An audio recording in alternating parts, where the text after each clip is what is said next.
Spellbinders sent me the Candy Christmas collection. In this set, there's a bunch of different sets, but I have 4 of the sets that go in this collection.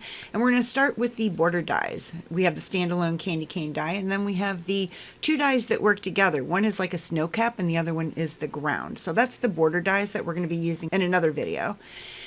Next up, we have the gingerbread dies. This is the gingerbread house. It has all the door and the little pieces and the decorations that go with the house. And we're going to use this in another video along with the border dies.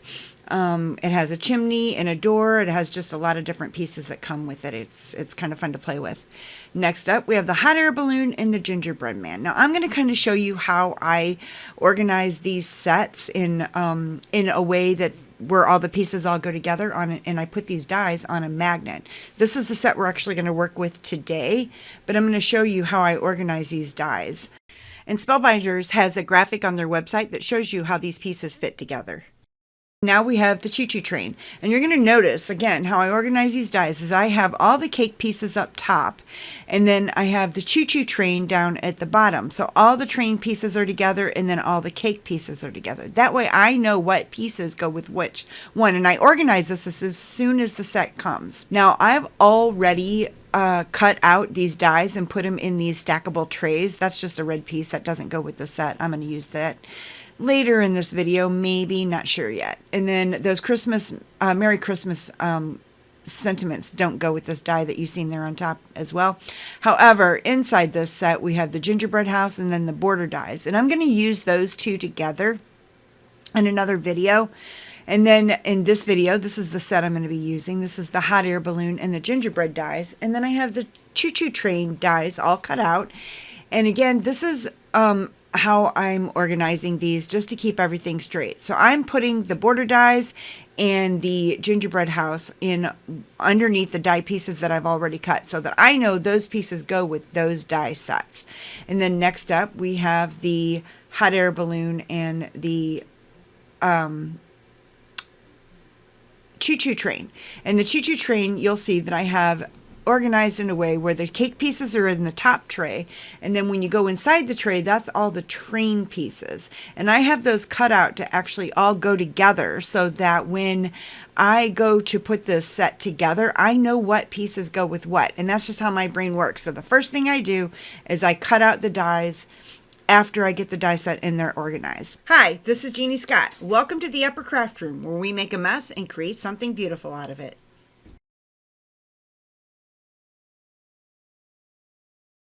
Okay, I'm going to set these aside now, and we're just going to work with the hot air balloon and the gingerbread man and his little parachute. Now, I've sped this video up quite a bit because it was quite the process. And here I'm using warm cocoa and black onyx Gina K inks to ink up his body, and I'll use the black onyx for his little eyes and his buttons on his belly. And then I'm going to take some of these pieces and I'm going to heat emboss them. And I'm going to use the Hero Arts white pigment ink and then the Hero Arts white satin pearl embossing powder. And I'm going to heat set these so that I can make some of these pieces look like the frosting that's going to go across his sleeves and his I guess his arms and his legs. He doesn't really have sleeves, does he? That's funny. All right, so I'm just going to use, I'm just going to go ahead and start gluing these on now. And I did go ahead and ink up the hat, and I inked up the candy cane and his parachute backpack, so to speak, and the little scarf there. And I'm just gluing these on where they go. And like I said, I've cut out a lot of this video because there was such tiny, intricate pieces.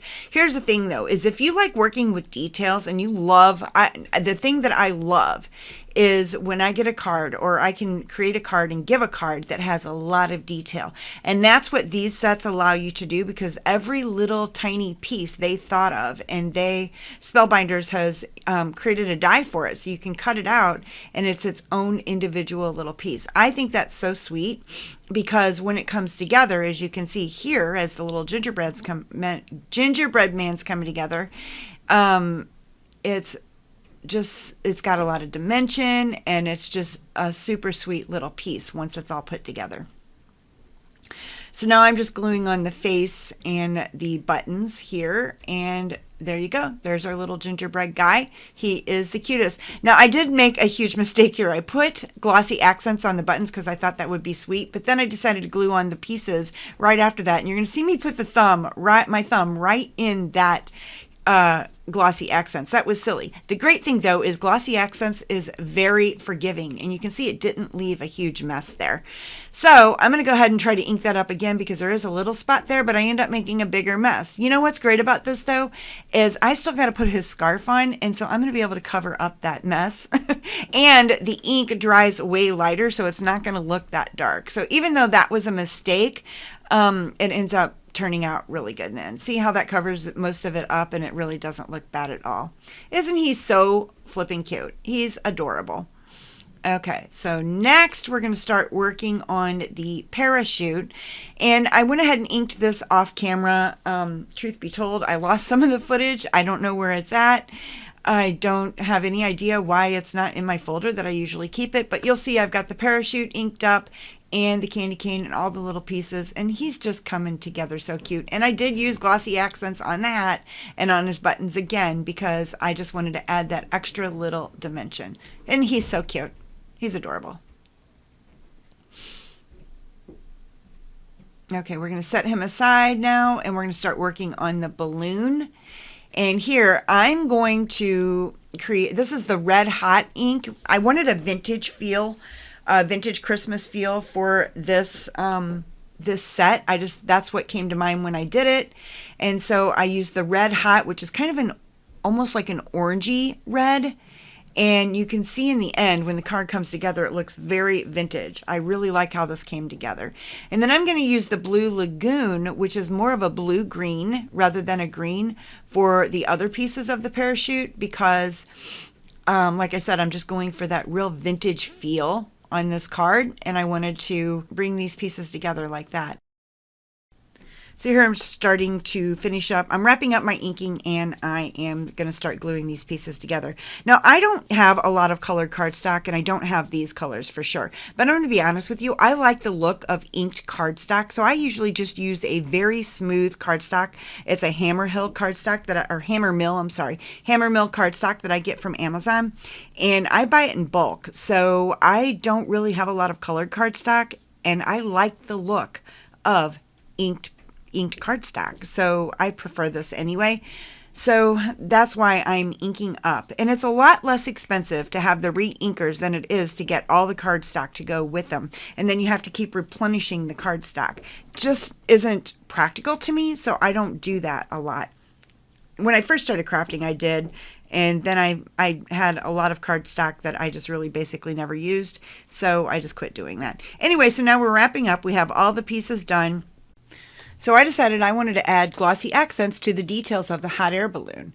And when I was doing this, I guess I put too much on, and it started spilling over onto the hot air balloon on the cardstock where I didn't want it.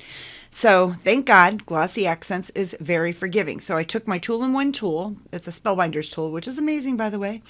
And it's very old, but they still have them. They're updated. But I just started scraping off where I didn't want the glossy accents, and it actually came out fine, and nothing on the hot air balloon itself looks like anything was ever there. So I did that, and then I finished up the details on that bottom little squiggly detail of the hot air balloon. Now I'm bringing the ink back in, and I'm going to ink up the background in Blue Lagoon using a very large blending brush from Spellbinders. This is one of the 10 essential tools that I talk about in my 10 essentials video. And if you're interested in seeing what I think the 10 essential tools are that every craft room should have, I'll link that video here somewhere. You'll be able to find it. And if not here, then it's in the description.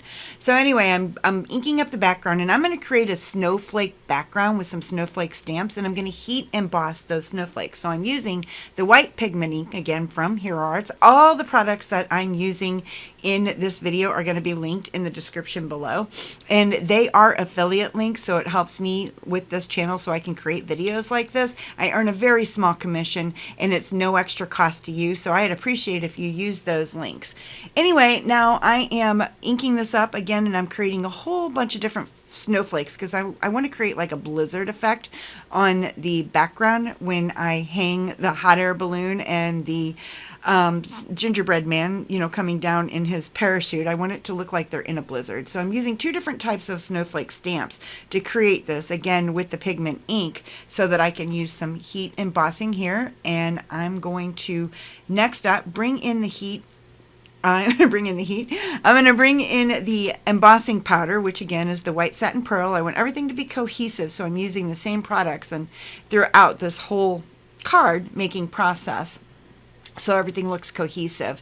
So now I'm cleaning up the embossing folder and embossing powder, and I am now heating up the cardstock. Now you'll notice that I'm flipping the cardstock back and forth because I don't want my cardstock to warp any more than what it already is. It is warped a little bit from pulling it off the sticky mat, which is the Altenew sticky mat, by the way. And it's messy, I know, and I don't care. I like it that way. It means I do a lot of crafting. But anyway, and now I want to make a matting layer. So this is going to be a layer behind the snowflake background layer. So I'm just taking, again, I don't have the cardstock for this, the colored cardstock, so I'm just taking the ink and I'm going to ink up the sides or the edges of it because that's all that's really going to show. And so then I'm going to lay that snowflake background on the top of this, and we're just going to have like 1/8 of an inch showing, but I am going to cut this down, so I am inking it up a little bit. Probably should have cut it down first, but I didn't do that. So now I'm bringing in the Nestabilities layering dies. These are nesting dies. And I'm going to cut them to where, I love these because there's no math involved in creating this card. So I can just take 2 dies. I want the bigger die to be, so I'm using the largest die from the A2 A set, and then the largest die from the A2 B set to create these layers. And now you'll see that I'll be able to mat these together like I'm showing you here, and I'm just going to have like 1/8 inch of a border around that background. So now I'm going to go ahead and put some foam tape on this. This is a thin layer of foam tape. I use Scotch foam tape. I just get it off of Amazon. Again, I'll link that below for you. But I'm going to just a little bit of dimension. I don't want much, so I'm not using a thick foam here. It's just a very thin foam to give that extra, you know, interest to the card. So now I am adhered that to the base. And I'm using my Score Buddy to score the card.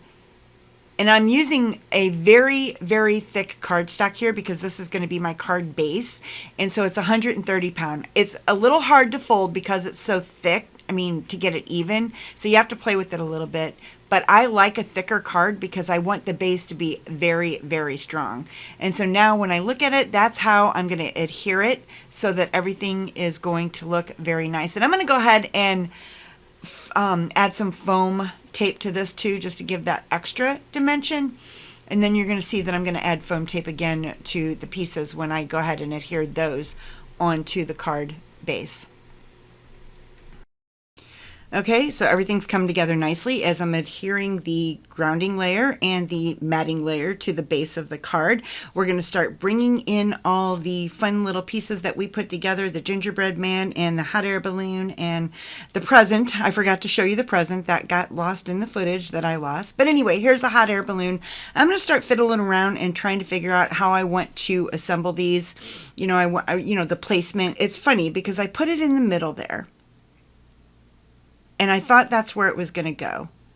And then I put it at the bottom, and then I put it at the middle, and I kept going back and forth, and I couldn't decide. Like both spots looked bare to me, but you'll see in the end where I end up putting it. So I am, like I told you, I'm going to add a little bit more dimension to these pieces just to pop it up a little bit because this foam tape, it is very thin. So it doesn't give like a ton of dimension. So when you can add it to several different pieces, it kind of gives that really, you know, just that added extra interest. So I'm just cutting my foam tape. I did have some foam squares, but I ran out of them. So I'm just using the foam tape to pop up all these pieces. And then I have some little foam rounds down there that, I don't know why my camera was out of focus there. I think it was focused on my hands. And there's my dog. It was focused on my hands and not the actual card itself like I wanted it to be. I had to stop the camera. She just kept barking. I think the mailman came or a delivery truck. I might have an Amazon delivery out there. I don't know. But anyway, back to the recorded video. So I'm placing the hot air balloon. I really like it kind of how it looks like it's blowing. And I didn't do that on purpose. I probably just didn't blow the basket, put the basket on straight, but I like how it turned out, so it's fine with me. And then now this is where I start fiddling with that present. I put it there and then I pull it off, and I can't decide if, I'm even going to put it on the card, honestly. So now I'm adding some foam tape to the Gingerbread Man. Again, just placing it random places because I ran out of foam squares. But so there, and I even adhered the present in the center there, but both spots looked very bare to me. So I kept going back and forth, like, where am I going to put this present? So ultimately, I don't know. I just kept playing around with it, and you'll see where I end up with it here in just a second. But I decided to leave it down at the bottom and bring in some little raindrops. Now, I have no idea where I got these embellishments at. There's no name on them whatsoever on the front or the back, and I've had these for years, so it's about time that I use them. I'm going to tell you, though, I fiddled so long with the placement of these raindrops. I cut most of that out so I didn't have to. I spared you the anguish of having to watch me fiddle, okay? And so I am just placing these on here, and I'm randomly placing them everywhere. And the rule is like 1s, 3s, and 5s, right? Anything more than that, it doesn't really matter, but you don't want to overdo it. So it's just a general rule of 1s, 3s, and 5s when you're doing placement. And I ended up with like, I don't know, 9 or 10 of these raindrops because I kept trying to fill in all the spaces. You don't get to see that. I ended up taking all of those off there and just replacing them. I didn't press them down. I'm gently putting these on the card because you can move them then. But once you press them down, they get stuck. So, all right. So now I finally decided that I am done playing around with those raindrops, and it was still really bare to me. So I brought in my gel pen. And this is just a gel pen I got off of Amazon. It's nothing special. But I just start putting polka dots on there and squiggly lines and just adding all kinds of little detail that wasn't on there just for some more extra interest. And my camera keeps focusing on my hands. It's trying to follow my hands, and that's why it keeps going blurry. But if I don't put it on autofocus, what happens is then when I try to bring things close to you, it doesn't focus on the things that are close to you. So now I'm adding the glossy accents to the basket, or at least a little more because some of it didn't have it on there. And I'm going to finish off the card with the gel pen and adding all the extra squiggly lines that I did with the gel pen. I am not an artist by any means. I am just playing around here, and I was just praying that I didn't, wreck the card. But ultimately, I loved it in the end, and it turned out great. And now I'm adding the polka dots to the present itself. And I don't know why it doesn't, I again, must have lost the footage, but I also added polka dots to the scarf, his little scarf under his neck, but it's not going to show here that I did that. But in the end, you'll see it on the final card production. So hey, listen, I really appreciate you spending time with me and watching this video. If you would, give me a like, a subscribe, and hit the bell and get notified every time I put out a video. And I will see you in the next video.